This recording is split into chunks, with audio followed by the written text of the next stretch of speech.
Hello and welcome to the official podcast of Palate Exposure, featuring Ilona Thompson, a podcast for those seeking the ultimate in wine, food, and travel.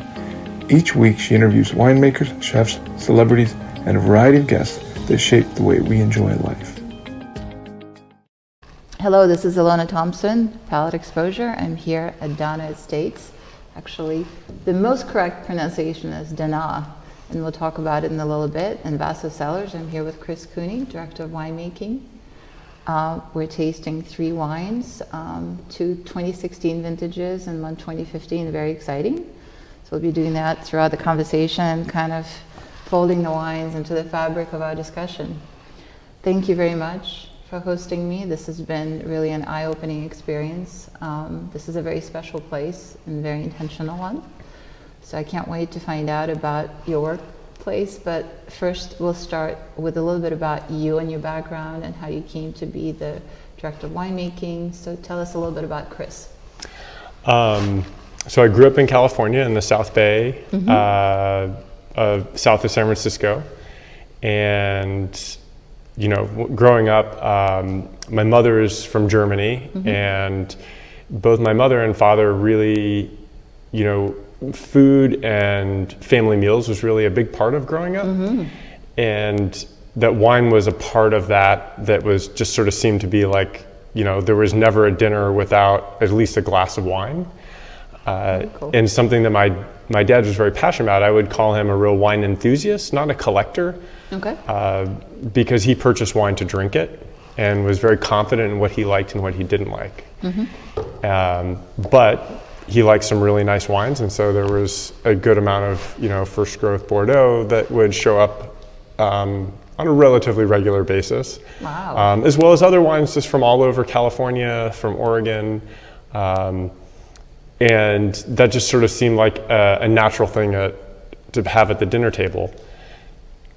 I didn't really get interested in wine until after college, when I was really trying to figure out what to do with my life. I have a biology degree and was trying to figure out what to do right at the end of the 90s and during the tech boom. Ended up at the end of college with my biology degree. I went and worked for Intel for a little bit. Maybe not the natural progression for a career, but I quickly discovered that sitting in a cubicle crunching numbers was really not something that really energized or invigorated me. I learned an enormous amount about Excel and about PowerPoint, Useful. which I still use to this day, but I'm glad that is not the focus of what I do. After that, I left to try to get back into, you know, doing something with that biology and all that science that I really loved during school, and went and worked for a consulting firm that was doing some biotech consulting, helping companies with drug development pipelines. So again, I thought it would be more engaging because it dealt more with science, but it was really the same job, just different numbers. So it was sitting in a cubicle for 10 or 12 hours a day, writing reports for people that for the most part had already made up their mind about what they were going to do with their business. And so it was a little bit soul sucking to spend all this time and then have someone like go, oh, that's nice, but I don't agree with you. And there goes your report into the trash can. And so really was during that time really trying to figure out what I could do with my life that I could be passionate about. From an early age, I have always liked cooking. I think it's my mom pushed me into it because I really, at one point in my life, I really was into pork chops, mashed potatoes, and applesauce. And I think she got sick of me asking her to make that all the time. So she finally was like, I'm just going to show you how to make this. And then whenever you ask, I can just not have to cook dinner. And so the sort of interest in cooking was something that I explored and, you know, talked to some chefs and sort of explored what it would be like to get into the restaurant industry, and quickly decided that it didn't leave me enough free time for all the things that I really like to do outside of just going to work. I love being in the outdoors. I love, you know, hiking and backpacking and, you know, biking and skiing, and, you know, got into rock climbing and in college. And so, like, you know, there's just so many fun things to do, that working 6 days a week and having the schedules that chefs do, I decided that I was just going to be a passionate home cook. Nice. And Glad you figured it out before you Yeah. got into the biz. but through that research, I mean, it gives me an enormous respect for people that do that for a living and what they create on a daily basis. The other thing, through my father, I was, I had started thinking about wine, and sort of during that time period, he invited me to come he had a wine tasting group, and it was a group of couples where once a month someone would do a themed tasting, and then afterwards they would have dinner and they'd drink the rest of the wines from the tasting with the dinner. So it was up to the host to provide the wines and pair a dinner with the wines.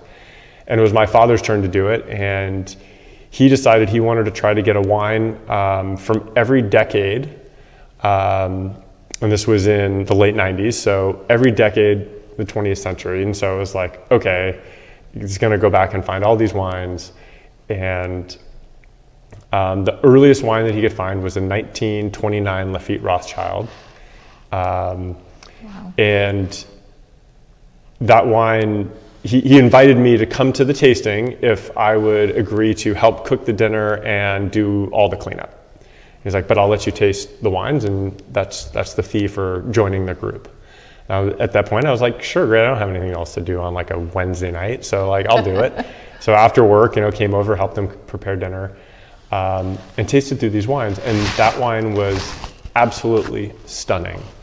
And it wasn't, I didn't really have a trained palate at that point. I didn't really know what I was truly tasting, but what really engaged me with the wine was the amount of life it had, the fact that there was still fruit there, that it was a really interesting wine in that there was so much going on and it really tasted delicious. And for something to be that old and have been sitting in a bottle for that long, I just found truly amazing. And that just really kind of captivated me, that the way that you could, the person that made that wine, the people that were involved in growing the grapes, like just thinking about all those things, and all that's captured in this like time capsule that now, we're opening close to 70 years later, and that it's still something that you can have a sense of when it was crafted. So that was your aha moment. It was kind of the aha moment. It was like, wow, that's kind of cool. I mean, it wasn't immediately like I had that bottle of wine. I'm like, oh, I want to be a winemaker. But it got me interested in wine, and I started exploring wine more and thinking about it. And it was sort of that during that time when I was trying to figure out what I wanted to do, when I was working at the biotech consulting firm. And it led me to have a conversation through a friend of my dad's that was part of that group with Paul Draper of Ridge Vineyards. And I'm sure Paul doesn't remember the conversation, but I just called him up, left a voicemail, and he was like away traveling, for the winery. And I was like, oh, this guy's never going to call me back. Like, okay, that was a lost, good try. But then like 2 weeks later, he called me back and was like, oh, hi, this is Paul Draper, and you left me a message, and, would now be a good time to talk. And talked to me for 45 minutes about winemaking, about what it was about.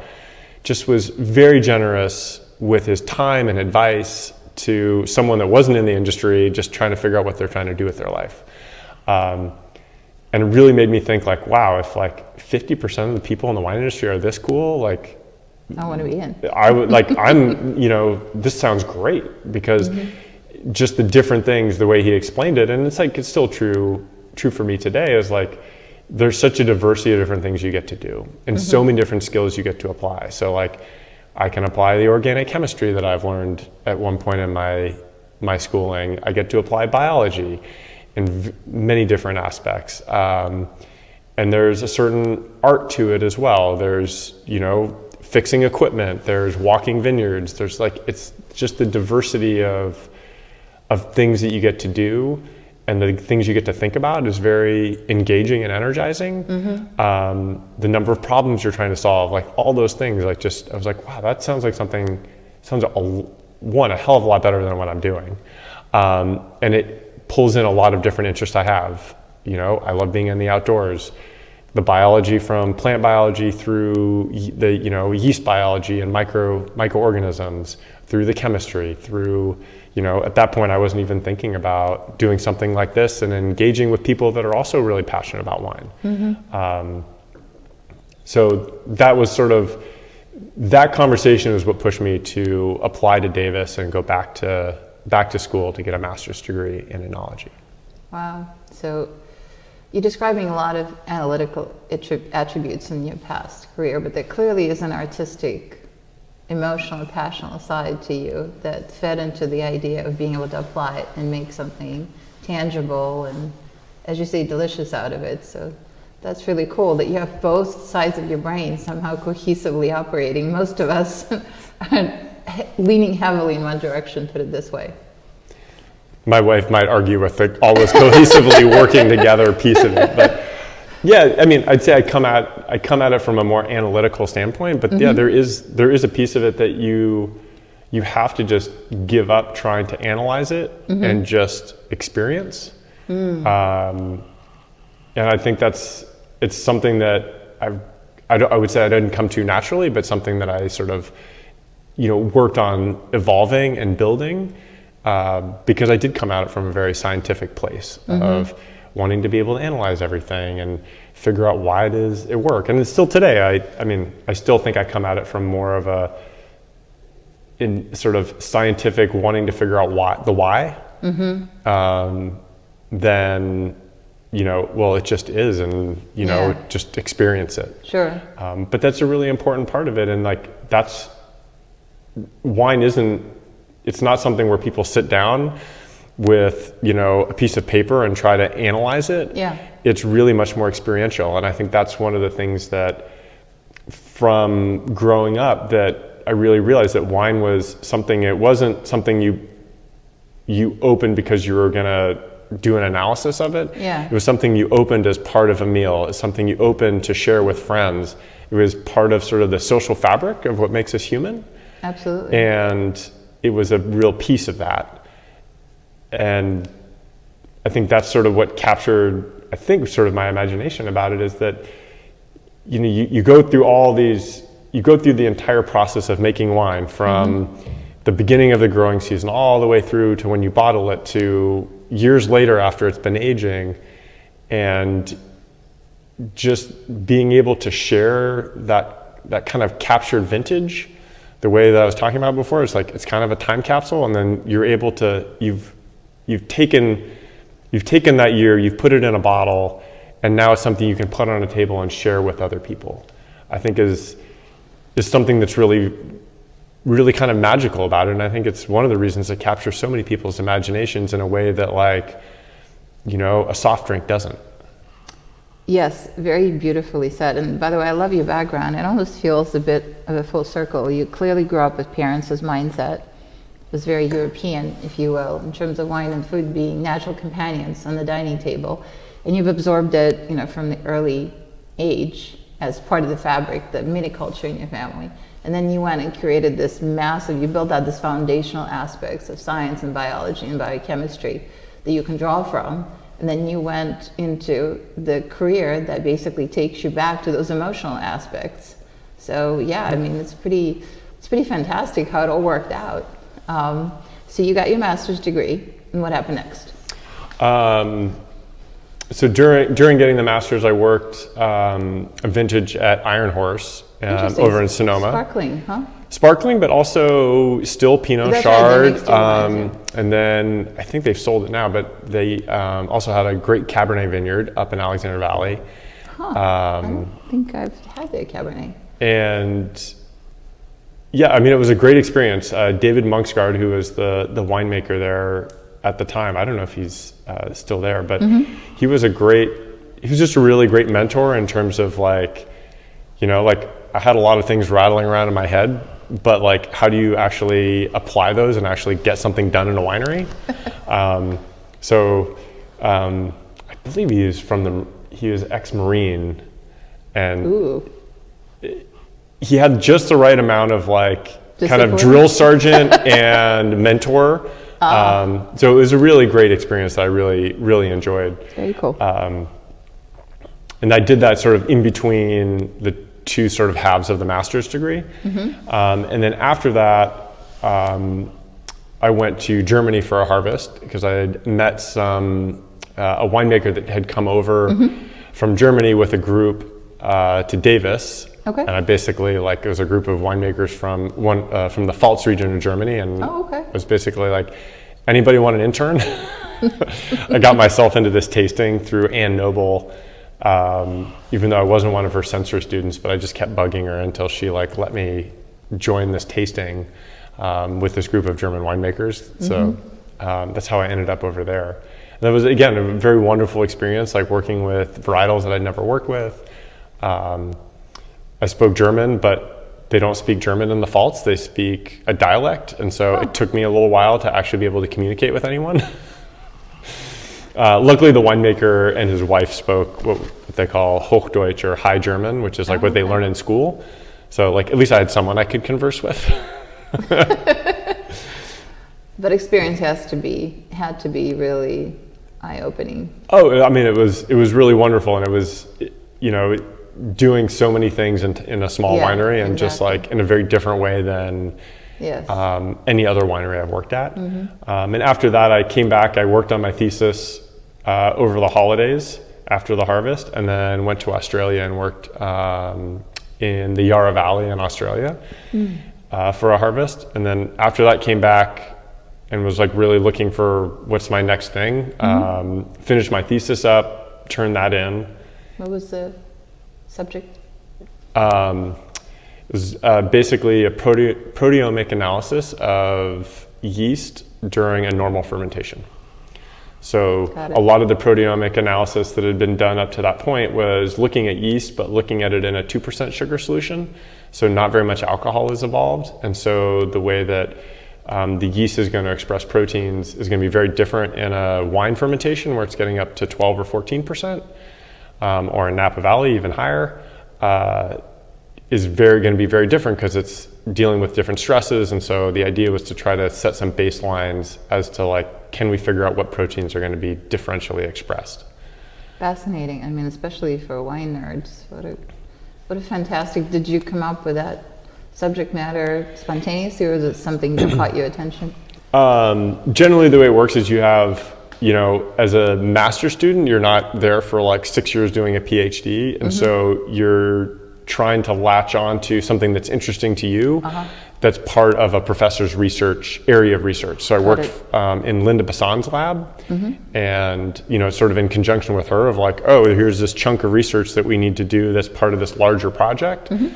You know, why don't you take on this piece of it? Got it. And so, you know, it's one of those things that I always sort of think about. It was very educational from me understanding that I didn't want to be a research scientist. And really, you know, getting a full lab experience and knowing that I wouldn't want to be in a lab and do a PhD. But being given that opportunity to do that as well was just a great experience. To sort of be working on the basic research that, you know, you've been reading papers and all this stuff for years. It's like, oh wow, now I'm actually doing this stuff that's actually maybe going to lead to someone publishing a scientific article. So it was fun, but it wasn't, I'd say it wasn't my cup of tea. It wasn't anything. It's amazing how much we learn if we actually listen to ourselves from what we don't like. I think it's just as important to know what's not your thing, what doesn't appeal to you, because you describe a couple of pivotal moments in life, especially early on when you had a secure job and by all accounts, great career. But you recognized and acknowledged that this is not something you want to dedicate your life to, and therefore things showed up in your life path that you've embraced subsequently. But it's important to give yourself permission to say, it's okay not to like it, and act on it. Yeah, like the pizza delivery job that I had during college. Decided that being in the pizza business is not going to be my passion. There you go. Same thing with being a barista. I absolutely adore coffee, but I just couldn't, you know, I did it for a whole summer and it was like, that's more than enough for me on this particular job. Well, you obviously have an ability to acknowledge, you know, you're connected to yourself, that you have a very good idea of what aligns with what doesn't, and you pursue things that do, which I think is an important life lesson in a larger sense. So we left off when you were in Australia, or post-Australian internship in Yarra Valley, and then you came to Napa, or just back to the Bay Area? Well, no, I came back to the Bay Area, but I was looking for a job, and one of the people I had worked with, he had been working at Acacia. Oh, okay. And he was a little sort of ahead of me in on his wine journey. And so I was talking to him. I was like, I'm looking for an internship. Do you have any ideas? And he's like, well, I need to hire an intern. You want to work for me for Harvest? So I was hired on at Acacia to help them for the harvest, and doing Pinot and Chardonnay, they were done very early, and that year, and they were part of the Chalon wine group, and so I was done like maybe end of September. I'm like, oh great, I was thinking I was going to work till at least like end of October, and they're like, yeah, but there's another position up at Moon Mountain. They need someone up there because they're a little short-staffed or something. Somebody had fallen through, and so I went up there. And Moon Mountain and Dynamite were sort of together as a brand, and they had another facility, and it ended up being that they moved me down there and had me running basically the whole crush operation and everything down there. And so that lasted me through after Christmas, and at that point I was like, okay, I got to find a real job. And so the winemaker for the Dynamite brand put me in contact with Tom Rinaldi, who was starting Provenance, and had an interview with him for an assistant winemaker position that he had open. Very cool. And at that point, I still hadn't gotten my official paperwork from Davis, and so they wouldn't hire me as assistant winemaker. So they're like, no, you can only be the enologist because you don't have a degree, an official degree. That was the policy of the company at the time. So I started as an enologist, working for Tom at Provenance, and that was in 2003. And so I worked there for about 11 years, sort of learning a huge amount of stuff. Working with Tom is always an adventure. So I hear. And really learned an enormous amount of things about winemaking. Got to work with vineyards all over Napa Valley, so that was a real education of not really having a lot of our own vineyards for the Provenance brand, and so really being able to explore and learn about the different parts of Napa Valley, the different terroirs, like how the wines were different, coming off of these different parcels. It was really a great education. Sounds like it. As well as working with a vineyard that they purchased a couple of years after I started, the Hewitt Vineyard, which had traditionally been going into the George Delatour wines. And as we were slowly pulling back all the grapes from BV, Diageo Chateau and Estates, which owned BV, purchased the Chalon Wine Group. Oh, wow. And so it was sort of like, oh, those grapes are disappearing. Oh, let's just buy the whole the whole wine group. Yeah. So that it was actually, from my standpoint, being in winemaking was really positive because they had much deeper pockets. Sure. They're more willing to invest in capital, and so all of a sudden, all those things you couldn't get in the small company, all of a sudden it's like, oh yeah, you need this? Okay, yeah, we can do that. Nice. So it was also a really great learning experience in the business of wine. Slowly getting promoted up, from enologist to assistant winemaker to associate winemaker, the sort of moving through and then exploring different parts of the industry, really kind of taught me a lot in terms of like the entire, what is the entire business of being a winemaker, because there are pieces to it that aren't just specifically making wine, because being the person behind directing the crafting of the wine, a lot of times also that's the people that the restaurateur wants to talk to. Yes. That the consumer wants to talk to.